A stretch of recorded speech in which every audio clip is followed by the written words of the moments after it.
मला त्रास होत होतो.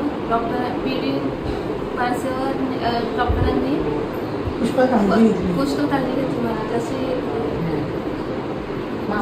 मावशी चांगले होते, नॉर्मल डिलिव्हरी झाली, वेळ पण लागला नाही. ही माझी सूनबाई अश्विनी दिवेकर.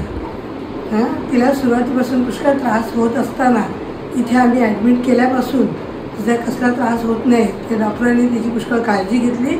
त्याचप्रमाणे सिस्टर आया लोकांनी सगळ्यांनी तिची पुष्कळ मेहनत घेतली आणि आता 7व्या महिन्यापासून तिची नॉर्मल डिलिव्हरी व्यवस्थित होऊ शकत होती म्हणून तिला इथे ॲडमिट केलेली. पण तिचं डिलिव्हरी पण चांगली झाली, एकदम नॉर्मल झाली, काही प्रॉब्लेम न होता ती हातीपायी चांगली सुटली आणि बाळ पण चांगलं आहे आणि बाळंतीण पण चांगली आहे. अश्विनी दिवेकर याची मी सासू आहे, ती माझी सून आहे आणि डिलिव्हरीच्या सुरुवातीपासून तिला पुष्कळ त्रास होत होता, प्रॉब्लेम होत होता.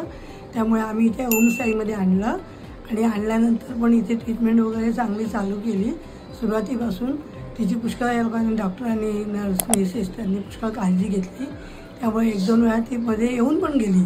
त्यानंतर मग तिच्या डिलिव्हरीच्या टायमाला तिची डिलिव्हरी पण एकदम नॉर्मल झाली आणि एकदम व्यवस्थित झाली. तसेच डॉक्टरांनी त्यावेळेला पण भरपूर काळजी घेतली. डॉक्टर तशीच काळजी घेत होते, सिस्टर काळजी घेत होते आणि आम्हाला 3ऱ्या दिवशी नॉर्मल डिलिव्हरी झाल्यामुळे 3ऱ्या दिवशी आम्हाला लगेच डिस्चार्ज देण्यात आला.